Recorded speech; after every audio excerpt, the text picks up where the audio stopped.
sickest podcast. Tune in for the audio, or you can even watch back. Giving players all the props, or put them on blast. We don't give no hot takes, only talk facts. We're giving all our devotion, riding high on this wave of emotion. Going all out, yeah, cause this is our time. No, ain't no stopping us till we reach the finish line. All in, we came here to win. We're gonna give everything. S-I-C-K on the run. S-I-C-K, sick, sick.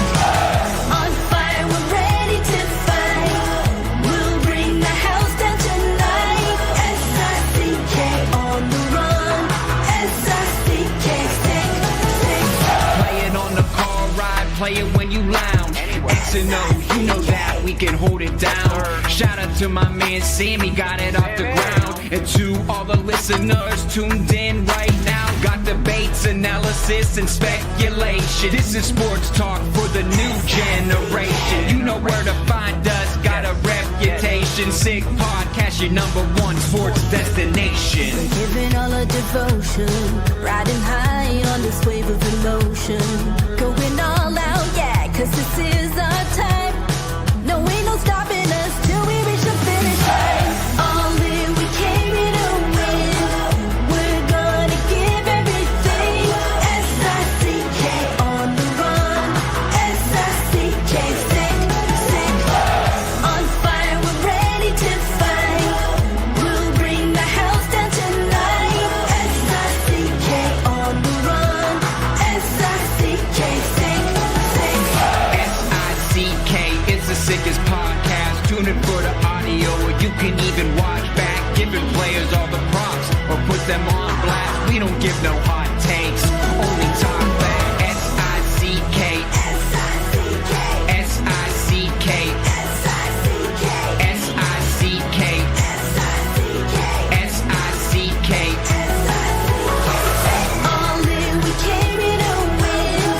We're gonna give everything. S-I-C-K on the run. S-I-C-K, sick, sick. S-I-C-K is the sickest podcast. Tune in for the audio, or you can even watch back. Giving players all the props, or put them on blast. We don't give no hot takes, only talk facts. We're giving all our devotion, riding high on this wave of emotion.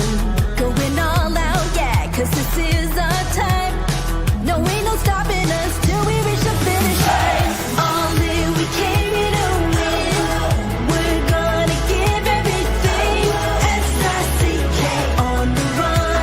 S-I-C-K, sick, sick. On fire, we're ready to fight. We'll bring the house down tonight. S-I-C-K on the run. S-I-C-K, sick, sick. Play it on the car ride, play it when you lounge. X and O, you know that we can hold it down. Shout out to my man Sammy, got it off the ground. And to all the listeners tuned in right now. Got debates, analysis, and speculation. This is sports talk for the new generation. You know where to find us, got a reputation. Sick podcast, your #1 sports destination. Giving all our devotion, riding high on this wave of emotion. Going all out, yeah, cause this is our time. No, ain't no stopping us till we reach the finish line. All in, we came here to win. We're gonna give everything. S-I-C-K on the run. S-I-C-K, sick, sick. On fire, we're ready to fight. We'll bring the house down tonight. S-I-C-K on the run. S-I-C-K, sick, sick. S-I-C-K is the sickest podcast. Tune in for the audio, or you can even watch back. Giving players all the props, or put them on blast. We don't give no hot takes, only talk back. S-I-C-K, S-I-C-K, S-I-C-K, S-I-C-K, S-I-C-K. S-I-C-K. Turn up your volume. Because you're about to listen to The Sick Podcast. With Tony Marinaro. 55 seconds left in the penalty, a minute and 27 seconds left in regulation time. Boston 4, Montreal 3. Lafleur coming out rather gingerly on the right side. He gives it into Lemaire, back to Lafleur. Oh! The sickest Montreal Canadiens podcast. You're in the ball! Sports entertainment like no other. Rejoint, on lui fait perdre la rondelle, une passe devant. Et c'est le dégagement et ce sera la victoire des Canadiens. Stanley pour les Canadiens, leur 23e de l'histoire. You found the dogs! John, you found the dogs! He found the dogs! And all together, they worked the young team to the top. And now, a 24th Stanley Cup banner will hang from the rafters of the famous Forum in Montreal. The Canadiens win the Stanley Cup. Brought to you by Energy Transportation Group. Driven to be different. La Vida Tibi. Embrace your true nature. And Playground, your premier gaming destination. It's gonna be sick. Marinaro on this Monday, November 25th. I hope you're all doing well. It is the Sick Podcast. The Montreal Canadiens off tonight, practiced earlier this morning. We'll talk about it. And, of course, we're also going to talk about that 6-2 drubbing to the hands of the Vegas Golden Knights on Saturday. We expected a little bit more from the Canadiens, seeing as they were off Tuesday, off Wednesday, off Thursday, off Friday, coming off that huge win versus the Edmonton Oilers, a shutout win last week on Monday by a score of 3-0. But unfortunately, the Canadiens laid an egg, especially in period number 2 versus Vegas, where the Vegas Golden Knights outscored the Montreal Canadiens 5-0 in period number 2. It ends by a score of 6-2. All right, earlier this morning at practice, there was news, all right. Oh, yeah, there was news, a lot of it, and we're going to get to it. Without further ado, let's bring in from Sportsnet and Sportsnet.ca to talk about it. Eric Engels, how are you? I'm doing great. How are you? Very good. Doing extremely well. Thank you very much. All right. Okay. How was your birthday? It was good. It was good. It was very good. I checked out a place. I know that you like to go to restaurants, as do I, because I follow you on social media, and I know I see a couple of pictures here and there when you like to go out and about. I know that you like to spoil your better half. I received an invitation. It was a direct message that I received in my Instagram the other night from a couple of gentlemen who said, we watch your work, we're big fans, and we're going to open up a pizza place. And we're having a soft launch on Friday and Saturday. And the place is called Roman Pie Pizza, and they're on Saint Denis. They're actually going to open up in March. And it's Roman slice pizza, as you know. And you know what? I decided to pass by and visit them on Friday. And I love it. Style? What is the Roman style? It's kind of like rectangular pizza by the slice, not your traditional round pizza that you, as we are accustomed to here in North America. But anyway, long story short, they have the different styles, unique recipes, very light, whole wheat dough, very digestible, easily digestible. And they treated me, and I had a great time. And they're actually going to open up officially in the month of March. So it was a soft launch. They're going to go away to Florida, I think, for a couple of months. And so they treated me really well. So I did that on Friday night and Saturday afternoon. I went to Drummondville on Saturday night for the Quebec Soccer Gala. I was given an award for soccer coverage in the province on the radio, which was very honored to receive. Well, and thank you. And then after that, I made my way to Playground, because every Saturday night is not complete unless you visit Playground. And with that said, and I'm not just saying that, by the way, I really was there with my buddy Danny. So everyone who was there can attest to the fact that I was there. Actually, 17 people from Canada Post were hanging out because they're striking right now. They came by to say hello. So hello to them. Playground is a world-renowned poker experience where free food and drinks at cash game tables, a bad beat jackpot, weekly promotions, daily tournaments, unmatched customer service await you. Why play anywhere else? Just minutes from downtown Montreal, across the Mercier Bridge. Playground, one of our major sponsors on the Sick Podcast, and we thank them very much for that. Okay, so I didn't watch the Canadiens game live, albeit, I mean, I had my cell phone, and I had an eye on it every now and then. I had the game going on, but I watched it on Sunday morning. And I've seen this movie before, right? It was a movie of giveaways and mistakes and the other teams capitalizing. And as Dominic Ducharme used to say when he used to coach the Canadiens, they paid cash. That was it. Your thoughts on what happened on Saturday night? Yeah, Dominic Ducharme was on the bench of the Vegas Golden Knights for that one. He had to be feeling pretty good about it. My thoughts are, I have multiple thoughts. I shared a lot of them in my story afterwards, which was exclusively about Kirby Dach. I'm sure we'll get into him in a little bit. You know, my first thought is, I know the first period didn't go terribly for the Canadiens, but could there be a worse part of the schedule for them to have 4 days off between games, coming off their best game of the season and finally having some positive momentum from the 5 they played before that? I know the results were 3-3 in those 6 games, but you know, you really boil it down and say they probably could have had a couple more wins within there. You go earlier in the season where they got a couple wins they probably didn't deserve. It all evens out in the end. But for them to, you know, the Canadiens coaching staff tried to handle it the right way. They had 3 straight days of practice. They varied what they were doing. They planned everything out, tried to keep their team sharp. But it just felt like you can't replicate what you get in a game, and to be off for that many days after the game they played against Edmonton was just bad timing. That's one side of it. The other side of it is, this is what you get with one of the youngest teams in the league, the second youngest team in the league, where there's a certain maturity level that isn't quite there to necessarily handle it the way they would like to as players. And I think the habits that came back in, the bad ones, where they're giving away pucks in dangerous places against a team like that, that's a maturity thing, and it's a mental engagement thing. Like, I just don't think the Canadiens were where they needed to be in order to win that game, and they ended up with the result they deserved on that night. And it was a good one for the biggest Golden Knights.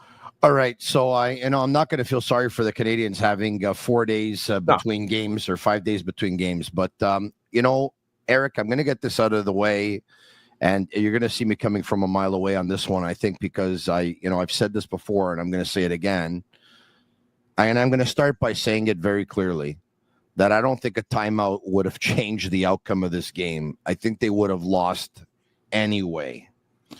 But Eric, I'm sorry. You can tell me TV timeout all you want. I don't get it. So 4 minutes and 39 seconds into period number 2, Hurdle scores. They're down 1-0. About 3.5 minutes later, Burke scores. They're down 2-0. 51 seconds after Burke scores, they're down 3-0. A minute and 26 seconds after Barbashev had made it 3-0, Pearson scores to make it 4-0.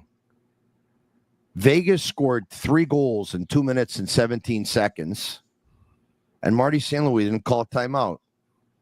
I think they would have lost the game anyway. That's not where I'm going with this. And clearly, Marty's not a fan of the timeout when he's got his TV timeouts, because he uses those instead. Mm-hmm. And we've been told that. It doesn't mean I have to agree with it. I don't agree with it. That's fine. I think a lot of people on your side are on your side of that, and I'm not even debating it. I thought at 3-0 he should have called timeout. These are things that ultimately is totally fair to pick at, especially in a loss like that where you want to be able to stop the bleeding as quickly as possible. And there's always a balance between you doing it as the coach or you waiting as the coach for your team to self-correct and seeing how fast they can get to that process. And you know what? With the way the Canadiens have gone this season, they've shown that they don't self-correct as quickly as they need to. So I think it's a learning moment for St. Louis. He's got to figure that out. There's trends too, right? There's trends where they give up goals when they give up goals quickly, one after the other. I mean, I don't know if there's a team that gives them up quicker than the Montreal Canadiens do. And it was a night of giveaways once again. I mean, Jack Guy had one at one point, and you saw him, and 20 seconds after, it didn't lead initially to the goal, but during that sequence, about 20 seconds later, the puck's in the net. Kirby Dach, same thing. Juraj Slafkovsky, same thing. And you could see it kind of like self-destruct at one point. Yeah, and that's not what you want to do against a team like Vegas, right? Like one of the biggest, heaviest teams in the league that pounces on turnovers. They've got great speed through the neutral zone. They are punishing on the forecheck. You feed their transition. You expose yourself to goals off the rush. You expose yourself to getting cycled to death in your own zone. And, no team is going to play a perfect game. You are going to make mistakes. You're going to have some turnovers at both lines. But the types that the Canadiens had in this game and the ones that really got the ball rolling for Vegas were absolutely inexcusable. Like the one from Dach, it's just a play that you can't make. You can't make that play where he's pulling it off the wall with his backhand, brings it to his forehand, sees pressure's coming. You got to take the hit and make a play instead of trying to avoid it and throwing it right onto the stick of the best player on the ice, and Jack Eichel. And then for a minute later, or was it 49 seconds later, Juraj Slafkovsky at the other end, leading what is an even rush, stops. He's got no momentum whatsoever. He looks across the blue line before throwing the pass right across it in the offensive zone. You're asking for it. And these are the types of mistakes that it's not laziness. It's not knowing what to do. It is a lack of mental engagement within the moment and not reading the game as it's being displayed right in front of you. I understand things happen fast on the ice. Yeah. Like, we're not down there. I watch it from the press box, which slows the game down as much as possible to dissect how the play is developing. But these guys are the best players in the world, and they know how to do it. They know how to read the play and read where it's going. And for those two guys to make those mistakes in those key moments of this game, which was well under control despite the way the Canadiens started, because I thought Montembeault was phenomenal in the first period. Yeah. Like, he got screwed in that second period. I felt terrible for him. Like, and clearly Marty St. Louis did too, right? Because he mercy pulled him and let Caden Primo finish off the rest of the game. Yeah. It's just, it's the 20th game of the season. We're no longer in that loose first 10 games. The Canadiens have done so much work to correct some of this stuff, to fall back into it. Had to be incredibly disappointing for all of them. And I can tell you, it was extremely disappointing for Dach and Slafkovsky, who after the game, and I know I saw some fans picking at their words afterwards, and okay, like, who cares? They're saying this. It's not easy to come out after a game like that and face it and put the blame on yourself. And those guys did that. I'll give them credit for that. Now, I want to see how they're going to respond. Everybody wants to see how they're going to respond. Okay. I mean, how many times are we going to say how many times that we want to see how Dach's going to respond? Like, I think we said this 6 times this season. I know, but that's the thing. That's the thing that, like, I don't really like. That the idea that he comes out, like, I had a moment alone with him where I said, "Look, Kirby, like, is it time to, I know you've been working hard, but reinvest on another level?" And he said, "Yeah." And he used an expletive, and so I'll say it myself. He said, "It's fucking time to dig in." And, like, the response to that tweet and that post, like, people are like, "We've heard this before, and we've already heard." Like, the kid was angry and emotional. It was genuine. It wasn't just him saying something for the sake of saying it. Here's what I'm going to say about Kirby Dach.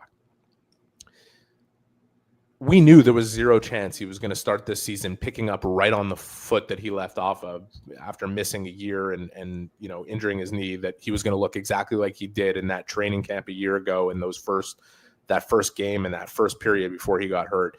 We knew it would take time. We knew it would probably take at least half a season for him to get back to that level.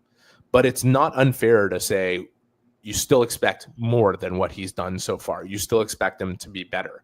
And I think there's a lot of people in life, especially at those ages, 23 years old, Kirby, Slafkovsky's 20 years old, where you go through things where you think you're really working hard, but there is always another level to get to. And I remember, I'm not putting them in the same sentence, Slafkovsky, Dach, and Nathan MacKinnon. But Nathan MacKinnon only busted out at about 22, 23 years old after 5 seasons, his 5th season in the league.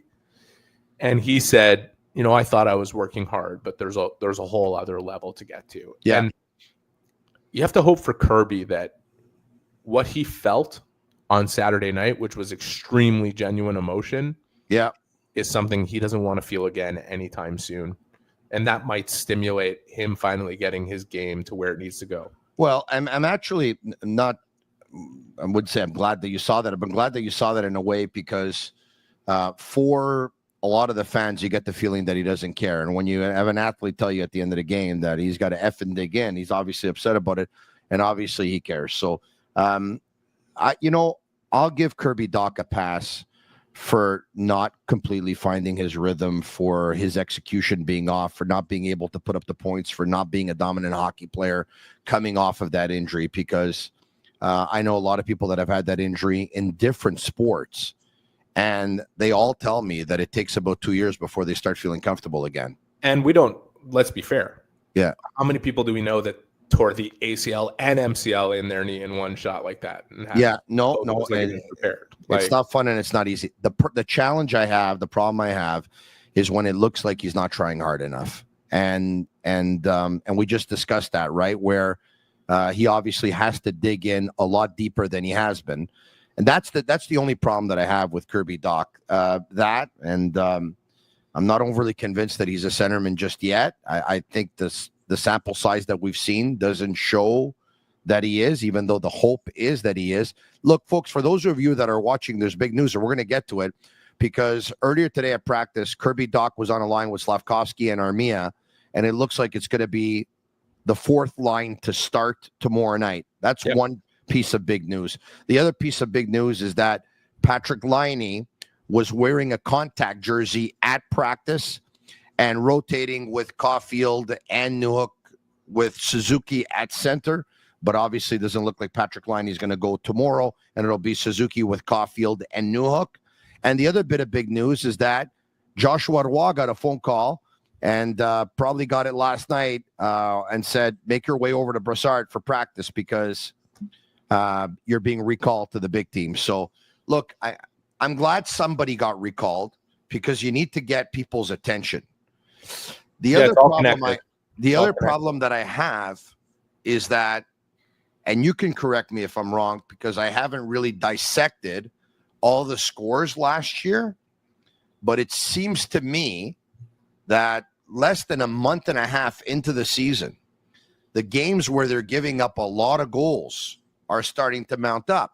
6 goals against in Boston, 6 goals against at home versus Pittsburgh, 6 goals against at home versus Vegas, 6 goals against at Washington, 7 goals against at home versus the Rangers, 8 goals against at home versus Seattle. I know there were a couple of games last year. I think there was one in Boston where they gave up 9, but it seems like when it goes bad, they give up a lot of goals. But what I see as well is that there's a lot of guys that are giving up when things are going bad. And that's why they end up giving up a lot of goals. I don't know if I'd go as far to say that they're giving up, but they're certainly getting discouraged. And it doesn't help. Look, all those changes you mentioned in practice, they're all connected. And I think, Martin St. Louis would have made these changes sooner. He would have demoted Dach down the lineup, Slafkovsky down the lineup sooner. He hasn't had options at his disposal. And I think one of the best things that's happening right now with Roy coming in, with Laine finally being a full participant in practice and probably being a week away from playing, everyone's on notice. Like Dach and Slafkovsky, you're starting on the fourth line. You're on notice. You want to play more. You want to not be the fourth line by the end of the night. We're going to have to see something different. Joshua Roy, you're coming in. You're getting an opportunity right off the hop to play top 6 minutes.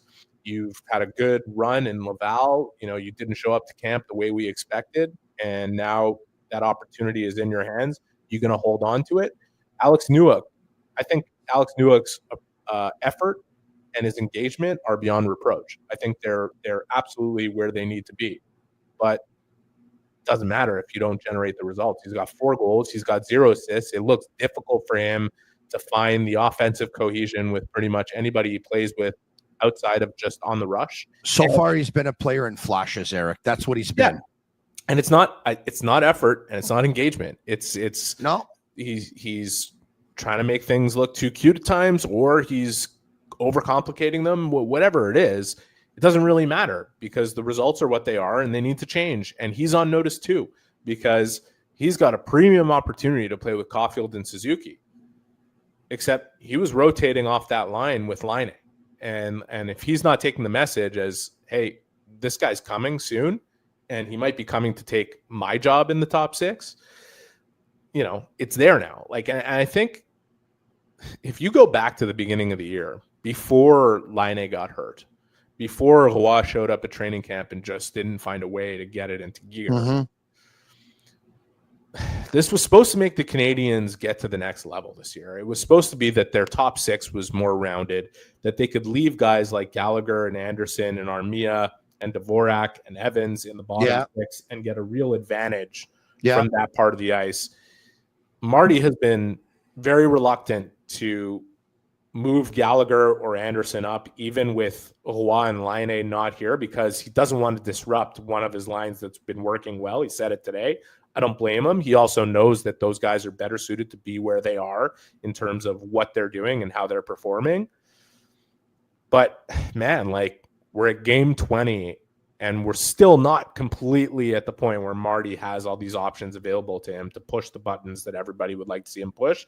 So today, I think, is a step in the right direction, not only for him and having that availability and being able to do that, but for them in general to take themselves to another level. And I'm talking about the individuals that we've been talking about for the last 20 minutes. All right. Okay.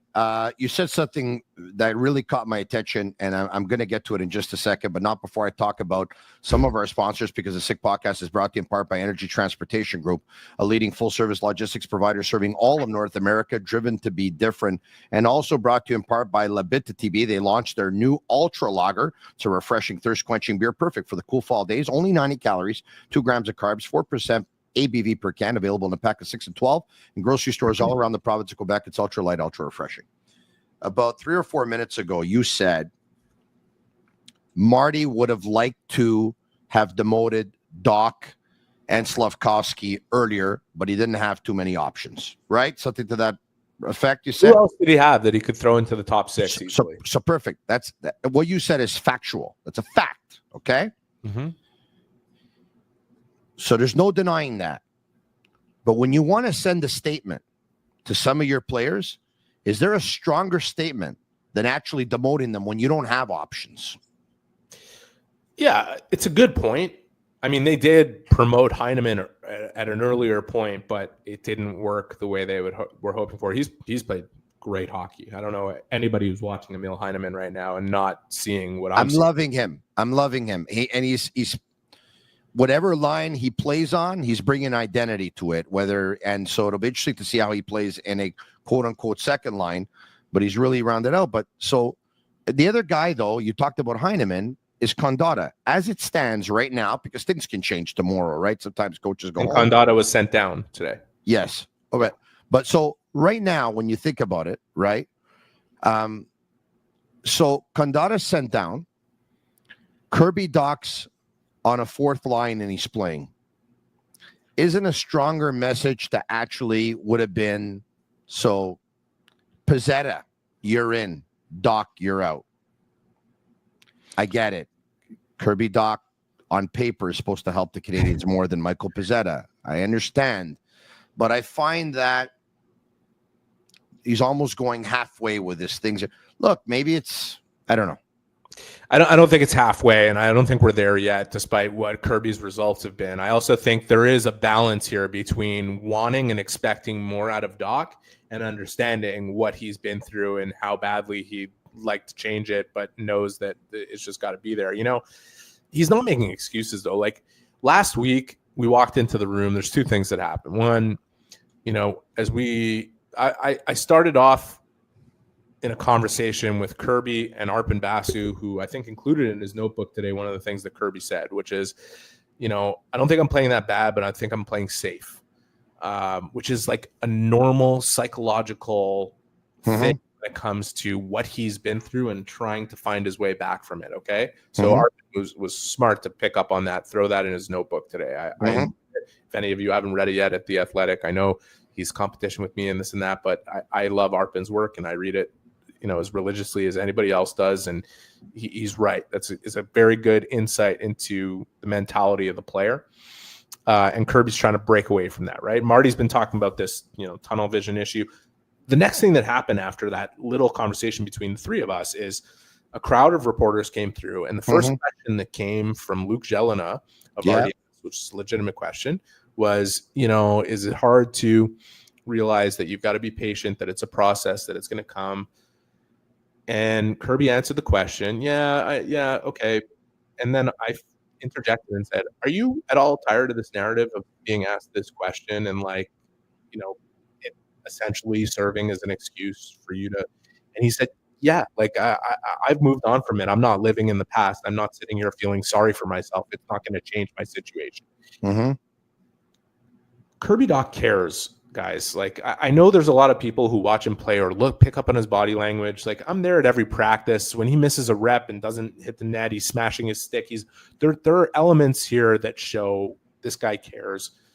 There's another thing that I think is critical for him is to tap into that emotion right now, because there have been points, especially when you saw him playing at his best, going back a couple seasons, beginning of last year, when he gets pissed off, he brings his game up a level.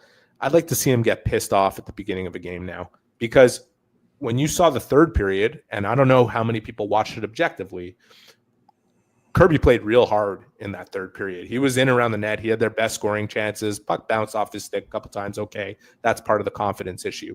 But that's the Kirby Dach I'd like to see from beginning to end. It will not necessarily bring him to who everybody wants him to be and get back to that player that he was, but it's going to bring him up from where he is right now. And I think that's at the root of him finding another gear here.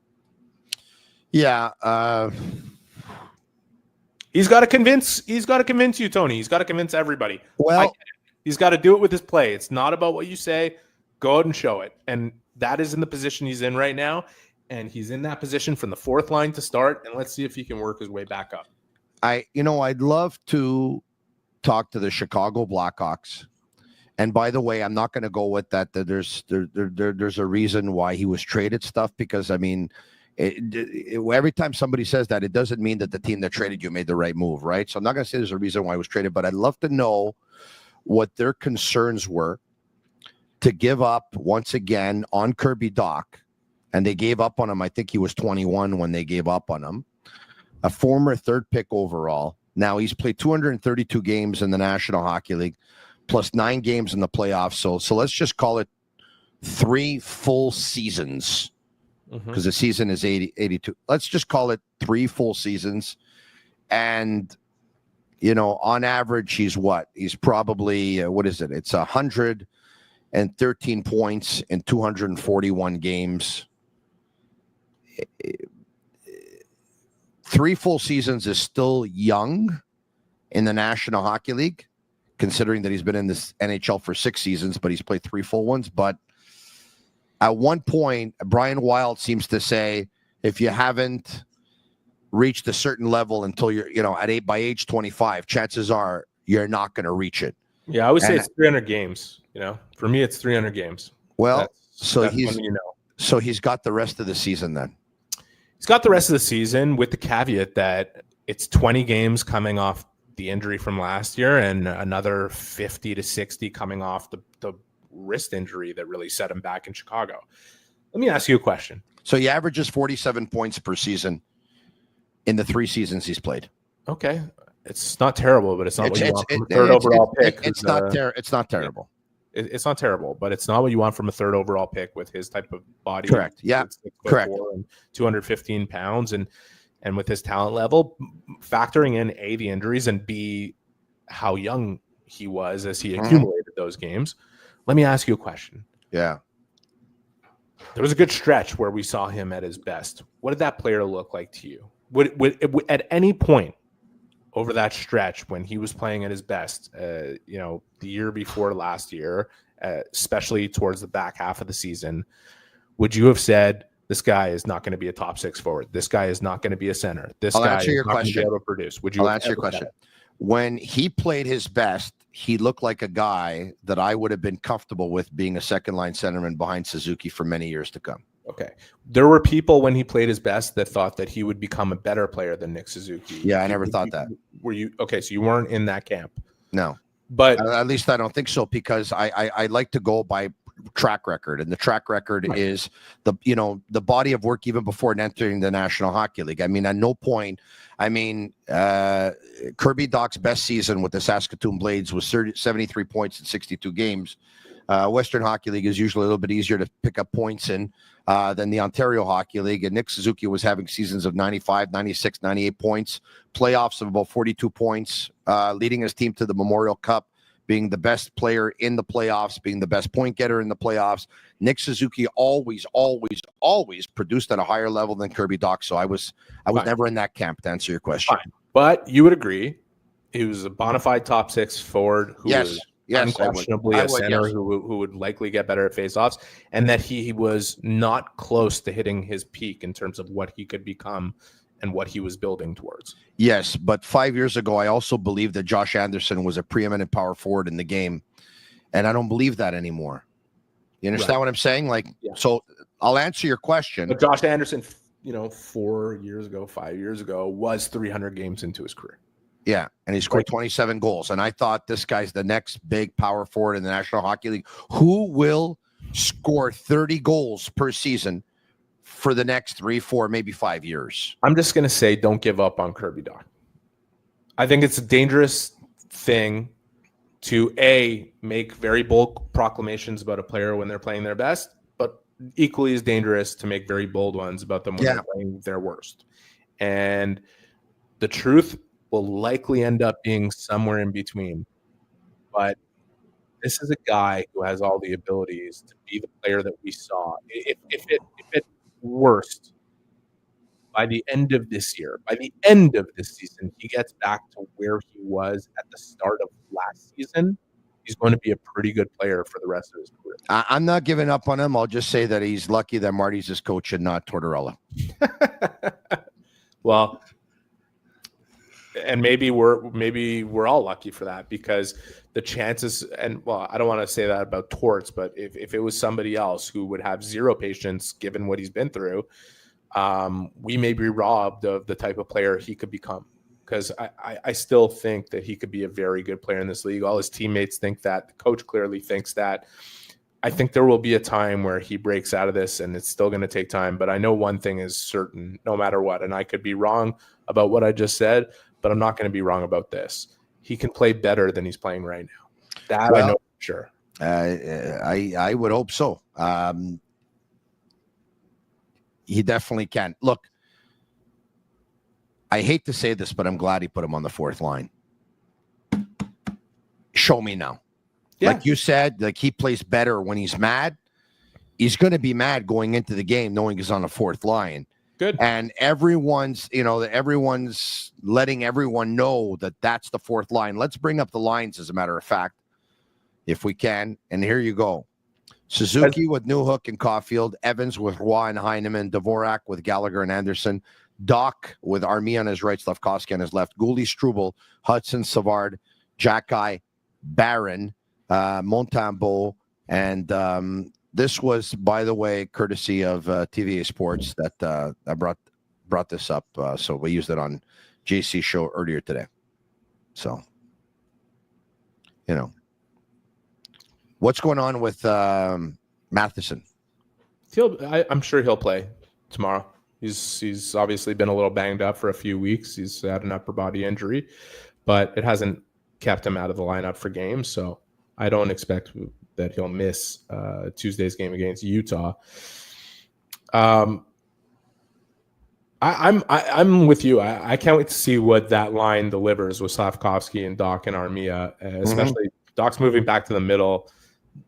And they're starting as the fourth. There isn't a question about that. Whether or not they finish the game as the fourth is the question. That's what I'm interested in. The other guy I'm interested in here, and obviously all eyes will be on Joshua Roy, understandably. Let's see if what he's built up in Laval brings him to another level here in Montreal. I want to see what Emil Heineman is going to do with this opportunity. His play has been so strong on the forecheck, has been so strong from a role where he's got to be direct and straight down the line and hitting guys and getting back pucks. He's scored last game. His shot is elite. Does he build up some confidence from that shot going in, and that he's put in an opportunity to score more, and all of a sudden he does? It would certainly mix the cards up a little bit more for the Canadiens and give Marty more options for that when a player dips, like we've seen with Dach and Slavkovsky, he can shuffle things around more confidently, knowing that it still gives the Canadiens a chance to win. Shout out to our sponsors and Accident Insurance Solutions. You know, all insurance isn't created equal, and you know where to find the right solution for you. Accident Insurance. Accident doesn't sell insurance. They shop insurance for you to find the right product, right on the money, whatever your insurance needs, home, automobile, or business. Check out their website, www.accentassurance.com. You can jot down this number, give them a call tomorrow, 514-363-3636. And a shout out to Betway. Go all the way with Betway and get a free bet up to $200 on your first bet. Losses, scan the QR code on the screen or click on the link in the details section to create an account and redeem your welcome offer. Offer is only available for new customers only. Terms and conditions applied. Offer not available in Ontario. You must be 18 years old and over. And please play responsibly. All right, okay. Marty St. Louis earlier today on Joshua Roy being recalled. Let's hear him out. He's earned that. You know, I think he's coming up around the same time as last year. It's kind of similar time, you know. And when he came in, he was feeling good about himself, and hopefully he can bring that, you know, into our game. So, you know, I mean, I don't know if we're sending a message. He just earned an opportunity. I saw him 5 days ago. I saw him on the Wednesday night, I believe it was. Yeah, in a game versus, what was it? I think it was Rochester. In a losing effort, they lost in overtime. It was a battle of the goaltenders that night. It was Devon Levi versus Jakub Dobesh. I wasn't overly convinced. I didn't like what I saw, but it's one game, right? Based on everyone who has covered the Laval Rocket and been to all the games, he's been a really, really good forward, averaging about a point per game. Here's a guy, too, I think that, you know what, ate a little bit of humble pie there. They said, we didn't like your training camp. Go back. And when you work your ass off, and when you do, then you'll come back. Anthony Marcotte, who's the fantastic play-by-play voice of Laval Rocket games on BPM Sports, tweeted something earlier today that Roy has been exemplary in Laval. He's been very good, and he doesn't expect to see him back with Laval this year. That'll be up to Josh. Yeah. I'll tell you what, when I watched their games, and out of 17 they've played, or is it 17 that they played? I think something like that. I think so. I'm going to go check it out. Yep. Yeah. But say it's 17. I've watched about 8 of them. I saw the Joshua Roy that we saw last year in Montreal. I saw a guy who was confident shooting the puck and putting it in places that would enable him to score goals. I saw a guy making elite plays from a thinking the game perspective. And I saw some hustle in his game, and I saw just defensive awareness and just engagement in general that makes him a dangerous player. What I like is that this call-up didn't come 10 games ago when it could have. I like that they let him sit a little bit longer and keep showing that he's going to keep it up and find that consistency. He's been quite consistent in Laval. Certainly seemed to make a nice pairing with Alex Barré-Boulet, who went down there and they were kind of fueling the top line. I know that has had some injury issues over the last couple of weeks, but I like the decision from the Canadiens to let him simmer a little bit longer before bringing him here, make him a little extra hungry. And if he can keep up what I saw in the 8 or so games that I watched him play in Laval, I would tend to agree with Anthony. It'll be very unlikely that we see him back there.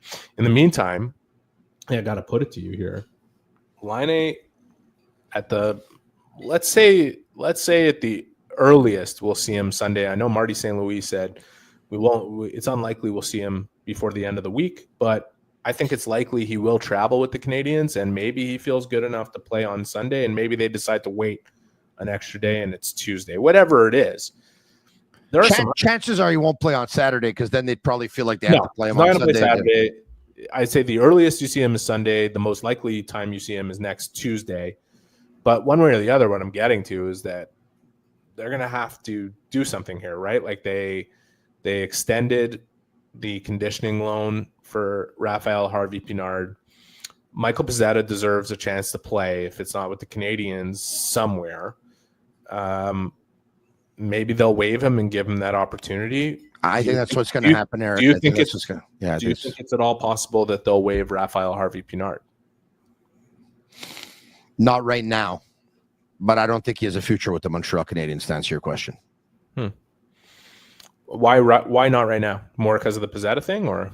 I think they just want to give him an opportunity to see what he can do, like just one more opportunity to see what you can do. But I don't see Raphael Harvey-Pinard fitting in. I don't see where he can fit in. Considering that if he's going to be an energy player, usually you want your energy players maybe to be a little bit bigger, a little bit stronger, a little bit of a different identity. I don't know. But I could see Pezzetta probably being waived sometime in the near future here. Great teammate, but if it were RHP, do you think he would get claimed?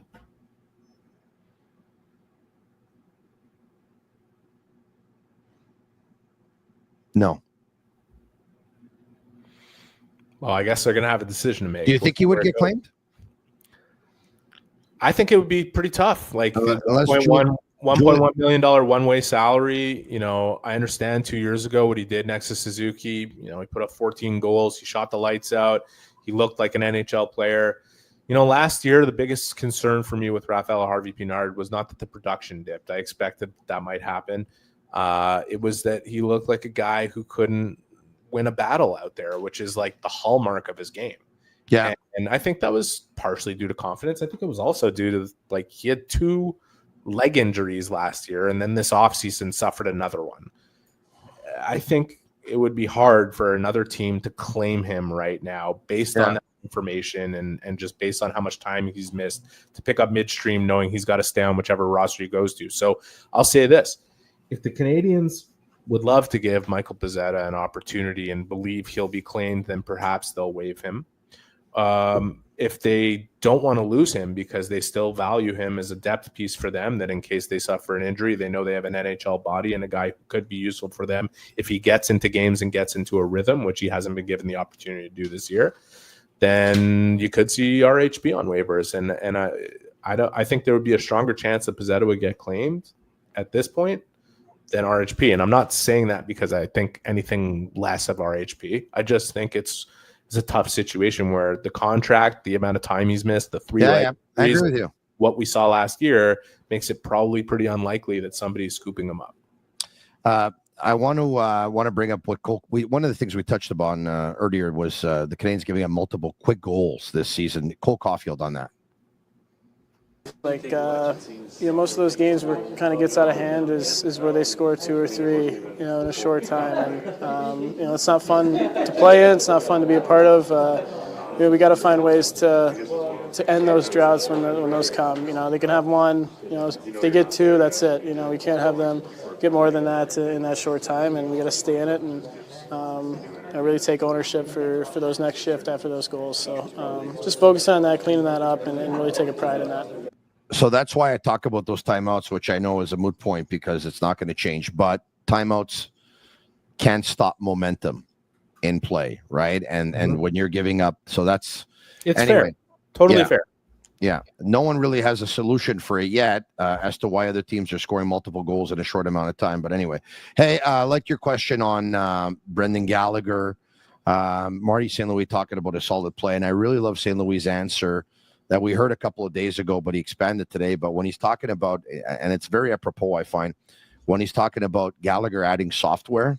Yeah, the software upgrade. Yeah, that's funny because I kind of see that from the outside, but when he puts it into words like that there's a software up there. Brendan Gallagher's always been the very hard worker, but he's playing a lot more intelligently in the last year or so. He keeps on getting better at an older age. Yeah. And it's, for me, it goes to show you that development doesn't stop at 25. You know what? I sat down with Gally for a piece that I'm preparing for Friday. And, obviously it was part of the subject matter here. I think that the adjustments that have been made here with him, what he's bought into, how it's kind of been programmed in, and how the software has updated, to stick with that analogy, it might enable him to sustain a level of play that maybe doesn't get him to being a $6.5 million player, but does make him a valuable player, regardless, right? But it'll probably get him a 2-year contract somewhere else after this contract is up if he keeps on. But it's hard to imagine that because if we had talked about this a year ago, we would have said there is zero chance that he can be traded away from Montreal at any point here. I'm not sitting here saying that the value is so high that the Canadiens would easily be able to unload him with 2 more years after this one at $6.5 million. But if you're a team out there that has a chance of contending for a Stanley Cup and you have a chance salary-wise, there's something retained and you're giving up something to get that player, you know what you're getting. Like, I don't think it's impossible. I'll say this, and I would have said a year ago, that guy is not going anywhere for the duration of his contract. Now, I'm probably a little bit less sure than I was a year ago. In the final year of his contract, he'll get picked up because he's a guy who has a lot of playoff games, and he's a guy who's been to a Stanley Cup final. He's a guy who's had an A on his jersey for a long time. If he can sustain what he's showing right now, and I believe he can based on the updates he's made to his game and based on how he feels health-wise, and the energy he brings and the attitude he brings and the way he plays and how much he brings people into the fight, I don't know if they'd have to wait for the last year of his contract. We'll see. Eric, how do you think the next 2 games are going to go? Utah at home tomorrow night, in Columbus versus a team the Canadiens obliterated about 10 days ago on Wednesday night. I don't know what the results are going to be, but the process better look a lot more like it did against Edmonton than it did against Vegas. And I would expect that, and I know people won't pay much attention to it because they got stuck in the second period of Saturday's game, but there were signs in the third period that, the Canadiens, now you don't put too much into it because Vegas was already up by, close to a touchdown and they weren't going to play all out. No, they weren't. No, they obviously didn't. But I'm just focused on the Canadiens themselves, right? Like the process has to be a lot better than what we saw. There was a 6-game build for them to put that process in place. I don't expect it would be completely undone with one bad period against Las Vegas. So I think they will come out much better against Utah Tuesday. Whether or not it leads to a win, we'll find out by the end of the night because that team, I think, is very well coached and very well structured and they play hard. And Columbus owes them one, right? So I think Columbus is going to be tough on Wednesday night. I think Columbus is going to be waiting for them. Yeah, so we'll see, but one way or the other, the process has to be much closer to what we saw against Edmonton and for the 5 games prior to that than what we saw against Vegas. If you haven't subscribed to our YouTube channel yet, we are 36 subscribers away from the 20,000 mark, which is something which we're pretty happy with, which is pretty cool. Eric, amazing stuff as usual. Without a doubt, there's going to be no shortage of things to talk about the rest of the week, right? Kirby Dach starting on a 4th line with Slavkovsky and Armia. Joshua Roy has been recalled. He's going to be on a 2nd line with Evans and Heineman. Wow. And obviously Samuel Montembeault is going to try and bounce back. The Canadiens are going to try and bounce back. And hopefully if they give up goals, they don't give up too many of them because that's happened far too often this season. Here's one for you. You know who needs to have a bounce back that nobody's talking about? Lane Hudson. I thought you were going to go there because he was -3 on. It wasn't. And you know what? It's rarely that number is not necessarily always reflective of a performance. It was his worst game on Saturday. He had a tough time, not just with the heaviness and the speed of Vegas. He made some plays that put his teammates in some tough positions. We're not used to seeing that from Hudson. And I expect that I will tell you this, he's very good at self-evaluation. I have no doubt that he looked at that game and said, that is nowhere near my best, and I'm coming back hard. And that's a guy I'm going to be circling tomorrow. Talk to you soon, Eric. See you, Tony. Did you lose your spray bottle, by the way? No. I haven't seen it. I haven't seen it. Okay. Yeah, there you go. Get the subscriptions up. There you go. And I hope he bounces back. By the way, having his worst game a couple of days after Simon Snake Boisvert called him hockey's version of a gadget player that you would see in the National Football League. Jeez. What am I going to do with this guy? But he ended up playing his worst game after. My God. All right. Okay. Talk to you soon, Eric. Hopefully the Canadiens win tomorrow night since we're expecting a difficult game on Wednesday in Columbus, especially when they play in Columbus. It seems like the cannon goes off all the time. If not, I guess you can always embrace the tank. I brought this back out of the closet after a couple of years that I hadn't worn it. My God. That's crazy. Peau Montreal, P-E-A-U Montreal.com. They have a game changer in hair loss. It's called TED. It's an ultrasound technology to boost blood flow to your scalp, get those follicles back in action. All natural, no needles, no pain, 98% success rate for ideal candidates. 2 locations, downtown Montreal and the West Island. For a free consultation, you call 514-989-7328. And in ending, I want you all to save the date of Saturday, April 5th. Saturday, April 5th. I want you all to save the date. It's Sammy's Gala. Sammy has had a Valentine's Gala for many, many, many, many, many years. It coincided with Valentine's weekend, of course. And this year it's going to be different because they're having it at another date. And it's no longer going to be a Valentine's Gala, but it's going to be a special gala. It's going to be Sammy's Gala on Saturday, April 5th, with all proceeds, of course, going to Cure SMA Spinal Muscular Atrophy. There he is. God love him. He's the guy who approached me, give or take, 4 years ago or whatever it was, 4.5, maybe 5. Time flies when you're having fun. He said, I have an idea and I have a vision and I have a podcast. And he said, it's the Sick Podcast and I want you to host the first one. And I said, sure. And I was a dummy and said, how far do you want to take this thing? Because I didn't say that. And he's got 27 podcasts. That's why he's brilliant. And I'm me. Jeez. But we're having fun with this, I have to tell you. Special thanks to Shane Gaumont on Master Control. Special thanks to all of you for watching. And leave us a 5-star review on Apple if you can. It's our way of feeling the love. I'll be back tomorrow night, same time, same place, right after the Canadiens and Utah Hockey Club. Guess who's going to join me tomorrow night? Yeah, former Montreal Canadian, Maxime Lapierre. Talk to you then. Have a good night. And that's a wrap. Hope you don't miss us too much until next time. Follow the Sick Podcast with Tony Marinaro on YouTube, Instagram, Facebook, Google Play, and Apple Podcasts. The Sick Podcast is brought to you by Energy Transportation Group, driven to be different. Bittt, embrace your true nature. And Playground, your premier gaming destination.